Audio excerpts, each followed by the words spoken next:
आणि म्हणून या लोकांनी तर पहिली तर तमाम हिंदू धर्माची हिंदुत्वाची माफी मागितली पाहिजे।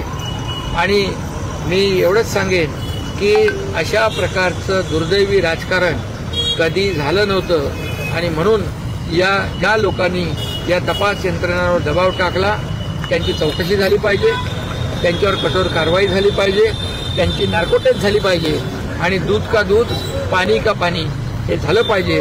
यांचे खरे चेहरे, यांचा बुरखा जो आहे तो या जनतेसमोर फाटला पाहिजे आणि त्याचबरोबर त्यांचे खरे चेहरे या महाराष्ट्रातल्या जनतेसमोर, देशातल्या जनतेसमोर आले पाहिजे।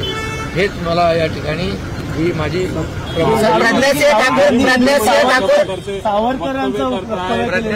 प्रज्ञासिंह ठाकूर यांनी ज्याप्रमाणे हे वक्तव्य केलेलं आहे त्याचप्रमाणे भगवा दहशतवाद ज्याप्रमाणे काँग्रेसने सांगितलं होता, तर काँग्रेसचे माजी मुख्यमंत्री पृथ्वीराज चव्हाण यांनी देखील म्हटलेलं आहे की सनातन टेरर हिंदू टेरर। आणि राहुल गांधींनी देखील सावरकरांचा अपमान केला होता, माफी मागितली नव्हती।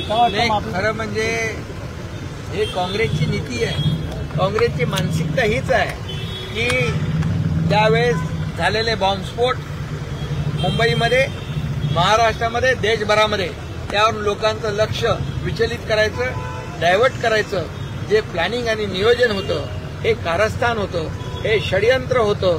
आणि म्हणूनच त्या भगव्या दहशतवाद आणि आतंकवादाला खऱ्या अर्थाने शिक्कामोर्तब करण्यासाठी हिंदुत्ववादी जे मोठे नेते म्हणजे मोहन भागवतजी, आदरणीय नरेंद्र मोदीजी यांची नावं घेऊन त्यांना सिद्ध करायचं होतं की खऱ्या अर्थाने हा भगवा दहशतवाद आहे। परंतु या ठिकाणी त्यांचं षडयंत्र, त्यांचं कारस्थान हाणून पाडलं गेलं।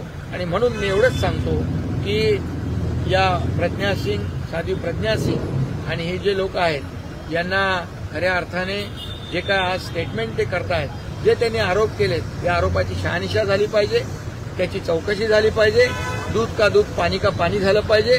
खऱ्या अर्थाने खरा चेहरा जो आहे काँग्रेसचा, यूपीए सरकारचा, तत्कालीन राज्यकर्त्यांचा हा जनतेसमोर आला पाहिजे।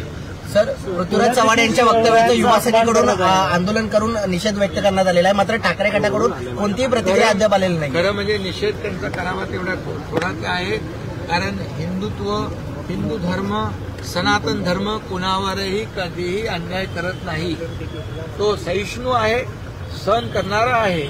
आणि म्हणून हा खऱ्या अर्थाने हिंदुत्वाचा आणि सनातन धर्माचा अपमान आहे, याची किंमत त्यांना चुकवावी लागेल। आणि खऱ्या अर्थाने तमाम जे सनातन हिंदू धर्म आणि हिंदुत्ववादी या जे वक्तव्य केलेलं आहे या वक्तव्य करणाऱ्यांना त्यांची किंमत मोजावी लागेल। वातावरण टाईट